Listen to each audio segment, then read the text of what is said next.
जय महाकाल। आदेश आदेश सभी को। भाई का प्रश्न है, गुरु भाई साधना कैसे की जाती है और क्या नियम है। इस सामने पोस्टर लगा है, पढ़ लीजिए। तो इन्हीं के विषय पर मैं आप लोगों को वीडियो प्रदान कर रहा हूँ।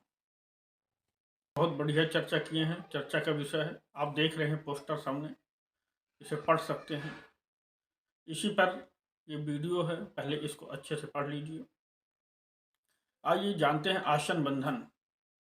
अगरबत्ती कहाँ लगानी चाहिए।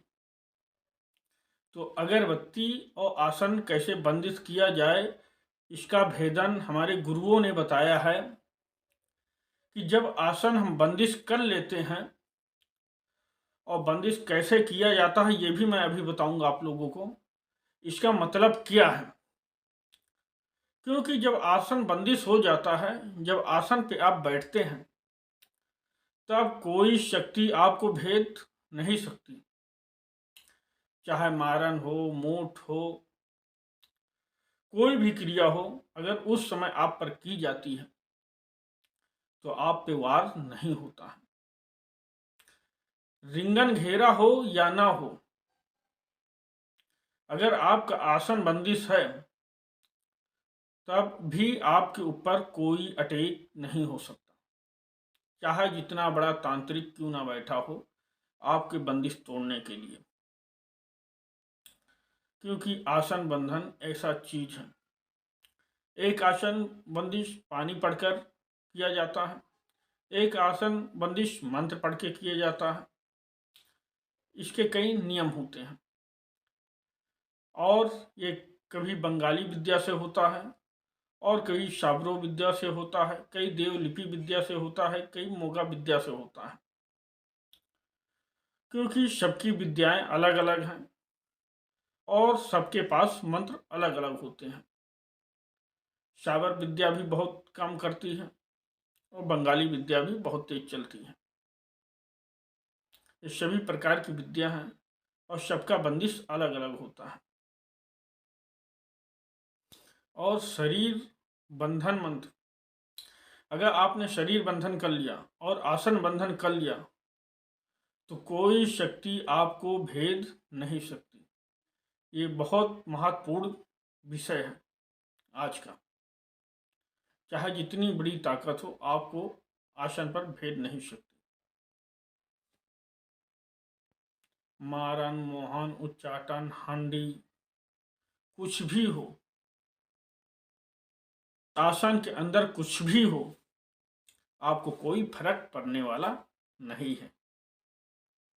आसन बंधन इतना महत्वपूर्ण होता है। पहले तो आसन बिछाने का मंत्र पढ़ते हैं। जब आसन बिछा देते हैं, बिछाने के बाद आसन बंदिश किया जाता है। आसन बिछाने के बाद बायां हाथ या दाहिना हाथ आप रख सकते हैं, जो हाथ आपका आगे चलता हो। क्योंकि कई लोगों का हाथ बायां चलता है, कई लोगों का, ज़्यादातर लोगों का दाहिना ही चलता है, कई कई लोगों का बायां चलता है। तो जिनका बायां चलता है वो बायां हाथ रखें, जिनका दाहिना चलता है वो दाहिना हाथ रखें। दाहिना हाथ रख के आसन पर बीचों बीच में अंगूठा से ऐसे दबाए रखें। उसके बाद आपको मंत्र पढ़ा जाता है 5 बार। चारों कोने पे फूंक मारा जाता है, एक बीच में मारा जाता है, फिर आसन बंध जाता है। और आसन को खाली नहीं छोड़ना है। आसन के ऊपर पैर रखें अपना। उसके बाद पैर रखने से पहले जब उस पर बैठें अपने आसन पर, तो आसन को पहले प्रणाम करें। उसके बाद आसन पर बैठें और जो सारी सामग्रियां हैं आसन पे ही रखें एक साइड में, क्योंकि आसन थोड़ा बड़ा होना चाहिए। अगर मान लीजिए आप मरघट में पूजा कर रहे हैं तो आपका आसन इतना बड़ा होना चाहिए कि आपके सामने एक व्यक्ति इधर भी बैठ सके और एक व्यक्ति इधर भी बैठ सके, और बीच में तो आप बैठे ही हैं। इतना बड़ा आसन होना चाहिए चौपट के। और उसके ऊपर जो सारी आपकी सामग्रियां हैं उसी आसन के ऊपर होनी चाहिए। आपको यहाँ रिंगन मारने की जरूरत नहीं है।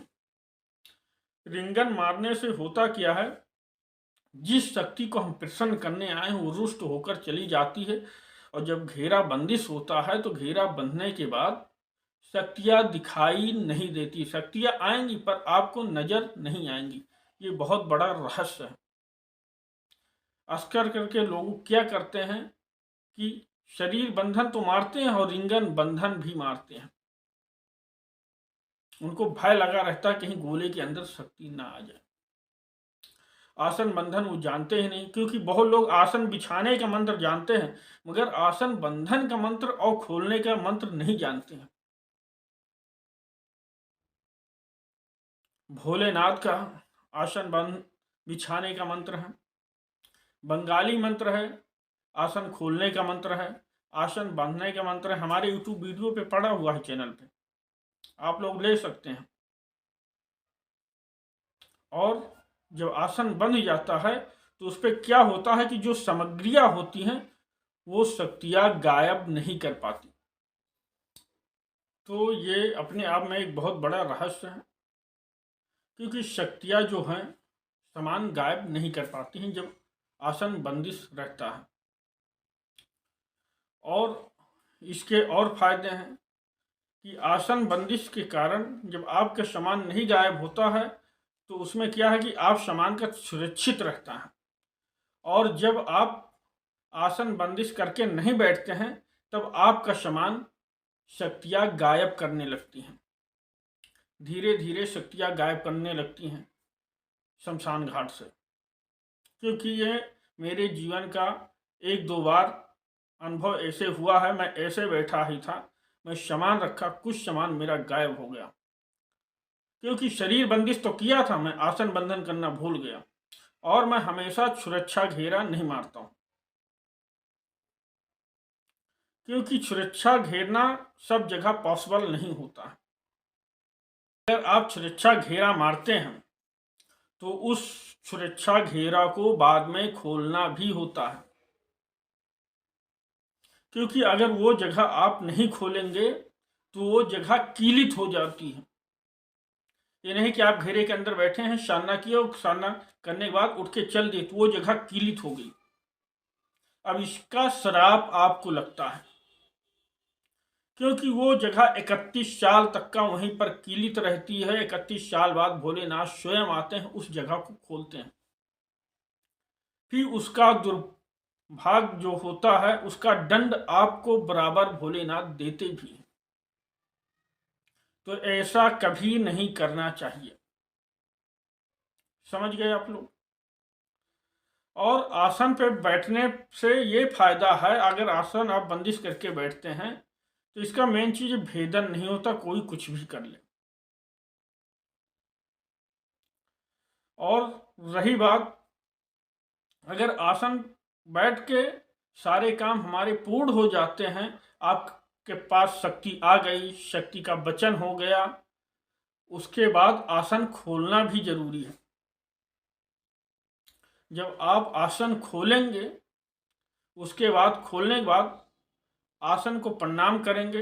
खाली फिर भी नहीं छोड़ना है, आपको एक हाथ आसन पे रखे ही रहना है। उसके बाद आपको आसन को फोल्ड करना है, प्रणाम करना है इज्जत के साथ। और उस आसन को जहाँ रखते हैं आप वहाँ रख सकते हैं, चाहे आप घर में पूजा कर रहे हों चाहे बाहर पूजा कर रहे हों। इसका एक फायदा और ये है कि आसन जब बंधा रहता है तो जो नकारात्मक शक्तियाँ हमारे मन को विचलित करती हैं, कभी कभी साधना काल करते समय गंदे गंदे गंदे गंदे विचार उत्पन्न होने लगते हैं। हमारा मन पूजा पे लगा है, हम राम राम कर रहे हैं, पर हमारा दिमाग ऑटोमेटिक दूसरी जगह खींच के चला जाता है। कहीं इसको ऐसा करना है, कहीं उसको ऐसा करना है, कल काम हमें ऐसा करना है, यानी किसी और दुनिया में दिमाग भाग जाता है। तो आसन बंधने से ये दिमाग भी शांत हो जाता है, एकाग्र जो पूजा करते हैं उसमें लगता है। मेन बात तो ये है, आपका दिमाग इधर उधर डायमंड नहीं होता है। और दूसरी बात, जब शक्तियाँ प्रकट हो जाती हैं, प्रकट होने के बाद आपके वचन हो जाते हैं, तो आसन खोलने के बाद उसको उठाया कैसे जाता है। उठाने के लिए आपका हाथ पूरा उसी पे होना चाहिए, नहीं तो एक अंगूठा जरूर होना चाहिए। आसन को कभी खाली अकेले नहीं छोड़ना चाहिए। उसके बाद आसन को इज्जत के साथ लपेटते हैं, फोल्ड करते हैं, फोल्ड कर कर उठा लेते हैं और रख देते हैं। और भाई ने पूछा था अगरबत्ती कहाँ लगाएं, और अगरबत्ती लगाने के लिए अगरबत्ती जब आप आसन पे बैठ जाते हैं, आसन बंदिश करने के बाद आसन पे बैठते हैं, और जो दीपक है अगरबत्ती, उस दीपक को प्रज्वलित करने से पहले एक मंत्र होता है, 5 बार पढ़कर फूंक मारा जाता है। एक बार मंत्र पढ़े फूंक मारे, दूसरी बार पढ़े फिर फूंक मारे, ऐसे करके 5 बार पढ़ना होता है, 5 बार फूंक मारना होता है। तो इससे क्या होता है, मान लीजिए आपने दीपक जो मैं मंत्र बताया इसको पढ़ के आपने फूंक मार दी, तो इससे होता क्या है, इससे होता यह है कि आप जिस भी देवी देवता की आराधना करने गए हैं और जिसका नाम उस अगरबत्ती दीपक जिसके नाम का जलाए हैं, वो बराबर उन तक का पहुंच जाता है, उनके पास बराबर पहुंचता रहता है। उसका ये सीधा फायदा है कि जिस भी देवी देवता की हम पूजा करते हैं उन तक बराबर पहुंच जाता है। और दूसरी बात, अगर आप 8 से 5 गद्दी लगाते हैं या 10 से 4 गद्दी लगाते हैं और तभी भी आपको आसन बंदिश करना चाहिए। अगर आप आसन बंदिश करते हैं, करने के बाद गद्दी चलाते हैं और पहले पूजा करते हैं, पूजा कर लिए, पाठ कर लिए, ध्यान कर लिए, आरती कर लिए, उसके बाद आप गद्दी चला रहे हैं, तो गद्दी चलाने के बाद जब उस पे से आप उठते हैं तो आपको आसन खोलना बहुत ज़रूरी है। अगर आप नहीं खोलते हैं तो आपको कहीं कहीं पाप के श्रेणी में आ जाएंगे, क्योंकि आपको दंड मिलेगा जरूर, आज नहीं तो कल, कल नहीं तो परसों, एक दिन उसका भुगतान करना होगा। क्योंकि दंड किस लिए मिलेगा, अब ये सुन लीजिए। जब आपने बंदिश किया, क्योंकि हर समय कोई भी देवी देवता को हम बंदिश करके नहीं रख सकते, उनको मुक्त करना पड़ता है। जब आसन बांधते हैं तो देवी देवता आपकी सुरक्षा करते हैं, आसन बंधा होता है, वो बंदिश में होते हैं। और उसके बाद जब आप आसन खोलते हैं तो खोलने के बाद वो मुक्त हो जाते हैं, अपनी अपनी जगह पे चले जाते हैं। ऐसे करने से वो भी अपने स्थान पे चले जाते हैं और हम भी सुरक्षित रहते हैं। जब फिर हमें दोबारा ज़रूरत पड़ता है, फिर हम प्रयोग में लाते हैं तो चले जाते हैं। इसका ये कारण है, अगर आप ऐसे छोड़ते हैं तो एक समय आपका ये ऐसा आएगा कि आपके मंत्र स्वतः ही काम करना बंद कर देंगे। फिर आप दर दर भटकेंगे कि हमारे मंत्र तो पहले कार्य करते थे, आज अब हमारे मंत्र नहीं कार्य कर रहे हैं। ये इसका रीजन बहुत बड़ा है। और ये भी रीजन है, अगर मंत्र सही है, अगर आप उसमें गलत पढ़ रहे हैं तो कुछ समय के बाद वो मंत्र अपने आप ब्लॉक हो जाता है। वो मंत्र अपने आप बंद हो जाता है। उसकी ऊर्जा, जो ब्रह्मांड से ऊर्जा खींचने की शक्ति है, वो काम करना बंद कर देती है।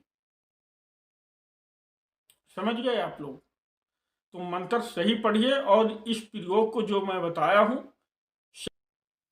और किसी चीज पे आप लोगों को वीडियो चाहिए तो कमेंट अवश्य करें, वीडियो को लाइक करें, कमेंट करें। हमारे चैनल पे पहली बार हैं तो चैनल को सब्सक्राइब करें। इसी के साथ मैं अगले वीडियो में फिर मिलता हूं, तब तक के लिए जय महाकाल। आदेश आदेश।